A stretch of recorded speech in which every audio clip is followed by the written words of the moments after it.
Halo, assalamualaikum, selamat pagi teman-teman. Jadi kemarin tuh banyak yang DM ke Instagram saya sama komen di YouTube ya, tanya, Mas saya tuh ada budget sekian mau beli drone. Itu enaknya beli drone apa ya? Nah ini saya sekedar sharing informasi saja teman-teman, sebagai pengguna drone aerial dan pengguna drone FPV. Ya, di bawah ini ada DJI Mavic 3 sama Raja Wali Volt 7 sama ada Cinebot. Jadi di sini saya akan sedikit cerita teman ya, berdasarkan pengalaman saya yang saya tekuni. Saya main drone itu sejak mulai tahun 2015 atau 2016 awal ya. Itu drone aerial dulu DJI Phantom DJI Phantom 2 Vision. Nah, itu saya beli second harganya 10 jutaan. Oke, sekarang akan saya coba bercerita teman ya. Ini mungkin videonya agak jelek, tapi nggak apa-apa buat teman-teman yang ingin mencoba atau ingin membeli drone tapi dengan budget atau dengan keinginan hanya ingin membeli satu saja. Tapi sebelum saya lanjutkan, ini saya kebetulan menginap di Kusuma Agrowisata Kota Batu yang ternyata itu view-nya di sana ada Gunung Arjuna Welirang teman ya. Di sana ada Gunung Arjuna Welirang. Tadi saya habis muncak ke gunung sana pakai Raja Wali Volt 7. Oke, sekarang kita lanjut lagi untuk penjelasan, bukan penjelasan sih, sharing pengalaman. Jadi ini saya berada di penginapan ya, mohon maaf kalau ada gangguan suara-suara yang lainnya teman ya. Oke, yang pertama adalah drone aerial dulu. Jadi fungsinya drone aerial ini adalah kita tidak perlu menggunakan DJI Google atau menggunakan Googles atau kacamata, namanya aerial teman ya. Jadi dia hanya bisa merekam video secara sinematik gitu teman ya, dengan speed kurang lebih sekitaran, kalau maksimal mode normal itu sekitar 50 km per jam. Jadi teman-teman bisa ngambil angle-nya itu bisa disesuaikan karena kamera bisa digerakkan atas bawah ya. Ini saya berbicara terkait drone aerial secara umum pada tahun ini, tahun 2023, atau nanti untuk tahun ke depan mungkin akan lebih maju lagi. Jadi dengan kualitas kameranya, teman-teman bisa langsung melihat drone sama melihat dari hasil rekaman dari drone-nya sendiri teman-teman. Dari otomatis menggunakan HP ya. Itu teman-teman bisa langsung melihat secara real time menggunakan HP. Ini drone ini bisanya hanya maju, mundur, ke atas, ke bawah, kanan, kiri, sama miring gini teman ya, kanan sama kiri gini ya. Nah untuk mengarah ke bawah gini, itu dia nggak bisa, hanya maju saja. Kalau maju kan gini ya, biasa ya. Itu teman-teman bisa menggerakkan kameranya ke atas ke bawah dengan menggunakan remote kontrolnya. Dan kekurangan dari drone aerial ini, kalau menurut saya teman ya, bukan kekurangan sih, karena memang ada faktor pembatasnya ya. Itu satu remote, itu satu drone. Ya, walaupun sebenarnya satu remote itu bisa dibinding lagi ke drone yang lainnya dengan sesuai spesifikasi ya. Cuma kan harus binding atau menyambungkan ulang. Jadi ini satu remote, satu drone. Jadi kalau teman-teman ingin pergi ke mana-mana itu harus menggunakan drone ini dan remote ini. Terus kedua adalah baterainya teman-teman. Baterai ini adalah spesifik untuk baterai ini saja. Jadi Mavic 3, baterai Mavic 3 hanya bisa dipakai untuk baterai Mavic 3. Mavic 2 atau baterai yang lainnya lah, Autel, Evo itu juga hanya bisa dipakai satu tipe.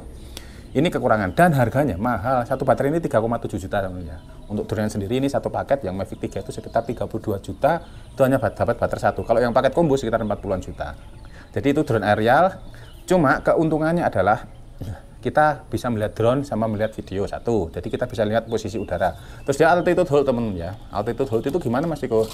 Altitude hold itu ketika kita lepaskan remote, itu drone dia diem kayak gini ya. Kena angin segala macam dia akan mempertahankan posisi. Dia namanya altitude hold. Jadi karena sudah ada banyak sensor ya ini 360 derajat tambah bawah juga, itu kalau kena angin segala macam dia akan berdasarkan GPS dia akan kembali lagi ke posisi semula. Jadi seperti itu. Jadi kalau misalkan teman-teman gatel kayak gini, kukur-kukur, itu bisa teman-teman. Jadi remote dilepas, itu drone-nya akan diem. Nah, terus flight time juga lebih lama. Kalau yang Mavic 3 ini diklaim bisa sekitar 40 menit. Jadi terbang satu baterai bisa sekitar 40 menit, tapi tergantung cara kita terbang sama kondisi angin. Terus hasil video itu juga sinematik, smooth, alun-alun, karena ada gimbalnya atau ada stabilisernya, itu hasilnya juga smooth teman ya, pelan-pelan gini kayak gitu ya. Jadi untuk bikin video sinematik yang teman-teman bisa biasa lihat di YouTube ya atau di video. Oke, terus apa lagi ya? Untuk drone ini mungkin ada beberapa tipe yang bisa mapping ya, untuk mapping atau untuk pemetaan itu bisa, tapi untuk Mavic 3 sampai saat ini masih belum ada aplikasi yang kompatibel, atau bahkan mungkin nggak bisa untuk mapping untuk kedepannya. Oke, itu. Terus yang jelas banyak sensor. Terus ini softwarenya, aplikasinya itu nggak bisa dioprek teman ya. Maksudnya nggak bisa kita custom, jadi bawaan dari DJI harus update sesuai DJI. Kalau service juga harus di DJI atau service biasa juga bisa sih. Oke. Dan enaknya di sini bisa dilepet. Jadi dia bisa ringkes Nah, bisa masuk ke tas. Oke, untuk yang aerial seperti ini, nanti kalau ada tambahan akan saya tambahkan. Yang kedua adalah drone FPV. Drone FPV itu pastinya ya first person view. Jadi harus ada kacamata. Jadi seolah-olah kita tuh pilotnya itu seolah-olah berada di dalam drone ini, teman-teman. Jadi pakai kacamata kita langsung melihat ke sana. Kalau pakai HP kan ya sebenarnya sama sih, cuma kan feel-nya beda ya. Kalau ini harus pakai pilot. Nah, untuk harganya sendiri sebenarnya 11-12 ya dengan drone aerial, tinggal spek kita. Nah, drone aerial itu beda merek, beda tipe, itu beda spek. Kalau drone FPV itu sama tipe itu bisa beda spek, teman-teman. Mulai dari frame, ESC, FC atau flight controller, terus kemudian dia digital atau analog, kameranya, motornya, terus GPS-nya, segala macam, antenanya itu bisa di custom, teman-teman. Nah, enaknya itu kenapa kok Mas Niko nggak pakai DJI FPV? Dulu pernah punya, tapi nggak enak ya. Saya jual, terus akhirnya saya terjun ke rakitan kayak gini. Oke, yang pertama kalau misalkan teman-teman ingin beli drone FPV, itu yang paling penting adalah remote, teman-teman ya. Remote dari mobil ya. Teman-teman beli remote yang bagus sekalian, karena satu remote itu bisa untuk berpuluh-puluh drone atau beratus-ratus drone, bahkan dengan catatan RX sama atau receiver sama TX atau transmitternya itu sama misalkan ELRS 2,4, ya udah pakai EL 2,4. Itu saya punya drone banyak, itu remote-nya satu, jadi sekali dinyalakan itu bisa connect.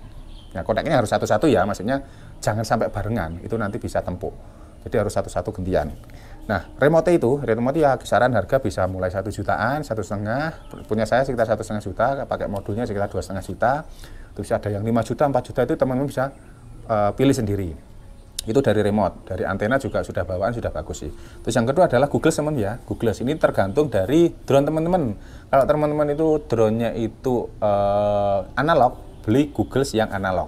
Murah ya teman-teman, mulai dari 700 ribuan, itu ada 500 ribuan mungkin ada juga ya. Itu sampai ke ini paling mahal ini 12,5 juta ini kemarin saya beli ya, DJI Google 2. Terus kalau misalkan pakai digital, teman baru masuk ke digital pakai DJI Google V1 atau V2 dulu nggak apa-apa, harganya mungkin secondnya sekarang sekitaran 5-6 jutaan ya, yang V2 ya. Itu bisa untuk long range, bisa untuk muncak gunung juga. Oke, untuk Google, nah Google ini fungsinya adalah sebagai penerima transmisi video. Nah, ini otomatis antenanya harus bagus, kalau misalkan antena bisa diganti, dan spek Google-nya itu juga harus bagus, teman-teman. Itu ya, itu untuk Google. Dan sampai saat ini Google terbaik kalau menurut saya ya. Walaupun ada beberapa yang katanya jelek, tapi kalau menurut saya ini baik. Karena apa? Simple, kecil, ringkes, terus bisa long range. Kemarin saya coba 6 km masih aman sinyalnya. Nanti saya coba lagi ke Semeru ya. Oke, yang terakhir adalah drone-nya. Jadi unit drone sendiri ini kompleks, teman-teman ya. Kalau ini kan sudah paketan, beli mesti kayak gini. Kalau ini kita bisa rakit sendiri, frame-nya bisa custom. Nah, ini frame-nya itu pakai Raja Wali Fold, di mana fold itu dia bisa dilipat, teman-teman. Ini ya. Nah, ini dia sebenarnya bisa dilipat. Tinggal baling-baling atau propellernya ini dilepas. Nah, kalau saya jarang lipat sih, karena biar apa namanya, biar awet aja sih, teman-teman. Karena ini baru ya kemarin ya. Ini fold frame-nya biasa sekitar 1,5, terus kemudian ESC segala macam itu bisa teman-teman custom sesuai keinginan teman-teman semua. Jadi ini kemarin total untuk ngerakit plus baterai yang ini dengan kameranya ini DJI O3. Jadi bukan Air unit lagi, Pak, sudah pakai DJI O3 karena saya pakai ini. Jadi gabungan ini adalah benar-benar pasangan yang secara sinyalnya bagus banget ya. Itu total ini kemarin habis sekitar 11 juta. Jadi 11 juta, ini 12,5, berarti kan 23,5 ya, tambah remote 3 juta, sekitar 25. Jadi sebenarnya ini enggak usah pakai kamera tambahan lagi, itu sebenarnya udah bagus, teman-teman ya. Hasilnya tuh hampir sama dengan ya 11-12 dengan GoPro Hero 8 Black lah. Kalau misalkan kita rekam, terus kemudian kita proses pakai Gyroflow. Atau teman-teman bisa tambahkan juga GoPro di sini, atau bisa juga tambahkan action cam ini DJI Action 2, teman-teman, bisa tambahin mounting juga ya, itu enggak apa-apa. Tapi untuk hasil dari kamera DJI O3 sendiri ini sudah bagus. Nah, antenanya untuk yang long range ini sengaja saya panjangkan, jadi kalau misalkan posisi kembali itu nggak ketutut sama baterai. Ini sendiri pakai ELRS, jadi semua drone saya itu pakai ELRS 2,4 GHz, itu sudah sangat bagus, sudah mumpuni. Saya coba terbang 9 km masih aman di Semeru, dengan catatan pakai drone apapun kita bisa long range itu ketika tidak ada hambatan, teman ya, tidak ada gedung, bangunan, pohon yang menghalangi atau interferensi. Terus selanjutnya yang terakhir adalah baterai, teman-teman. Nah, untuk baterainya sendiri ini enaknya drone FPV atau rakitan, FPV yang rakitan ya, itu baterainya itu satu baterai bisa dipakai untuk berbagai macam jenis drone yang istilahnya tuh yang speknya tuh mumpuni. Kalau misalnya 7 inci saya pakai 4000 mAh, ini nanti bisa dipakai ke 6 inci, bisa dipakai ke 5 inci juga. Ini saya pakai Li-ion, rakitannya Mas Arif 21700. Terus kemudian kalau teman-teman pengen power yang bagus itu bisa pakai Lipo 6S. Ini speknya juga bisa pakai Lipo 6S. GPS ada, RTH bisa teman-teman. Ini juga bisa RTH atau return to home. Ketika nanti lost sinyal, ini juga bisa langsung balik. Bedanya RTH-nya di aerial, dia kan RTH biasanya lost sinyal ya, dia diem. Dia naik dulu saya terus dia kembali. Nah, karena ada sensor kalau ada mau nabrak dia menghindari atau berhenti. Bedanya dengan FPV adalah ketika dia lost sinyal, misalkan gini ya, lost sinyal, dia langsung menuju ke home, langsung turun teman-teman ya. Kalau dia di atas, dia langsung turun. Ya, karena nggak ada sensor tabraknya, dia kalau misalkan ada halangan ya langsung ditabrak. Contoh kasus mungkin Mas Andrea Ramadan ya kemarin drone Krakatau 7-nya hilang tuh, kalau prediksi saya sama Mas Andrea itu memang nabrak bukit sih. Pas waktu lost sinyal, kehalangan bukit, dia kembali seret nabrak, udah itu. Nah, untuk peruntukannya sendiri, ini kalau ini tadi kan aerial kan untuk video yang smooth santai. Kalau yang FPV itu lebih cenderung ke belusuan. Kalau yang gede seperti ini lebih cenderung ke speed teman ya, kecepatan ya. Bikin sinematik, footage sinematik dengan kecepatan karena dia bisa 100 km per jam lebih. Bahkan waktu saya turun gunung itu bisa 135 km per jam. Mantap ya. Tapi ngeri juga sih teman-teman. Nah, ini biasanya gini. Nah, kalau ini aerial dia gerakkan gimbal. Kalau ini yang digerakkan adalah drone-nya. Dia bisa gini, muter gini, ngorbit juga bisa.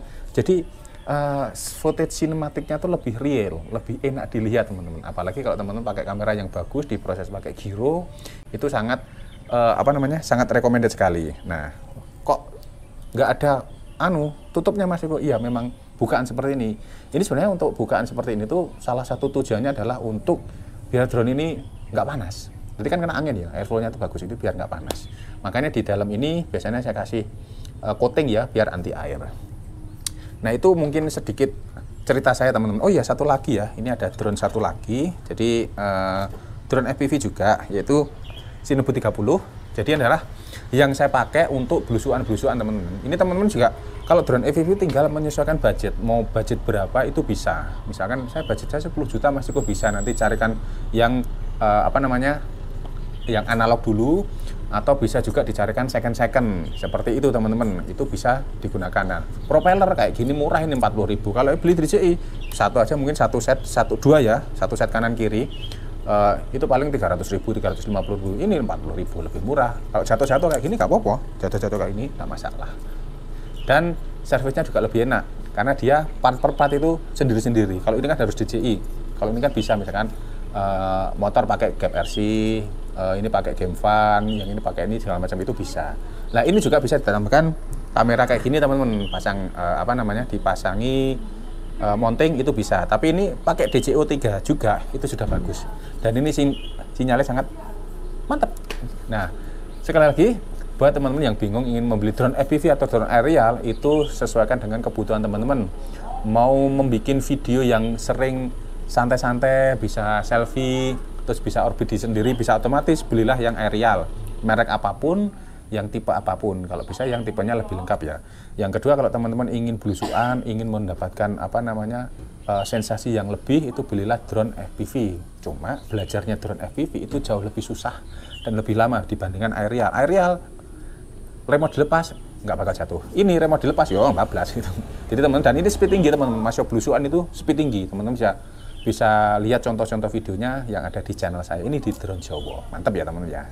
Oke, mungkin cukup sekian. Kalau misalkan ada yang mau tanya lagi, silahkan tuliskan di dalam komentar. Bisa DM Instagram saya juga. Semoga bermanfaat. Ini habis ini saya mau pulang ke Malang, dan di sana gunung tuh mulai kena awan. Oh, satu lagi teman-teman.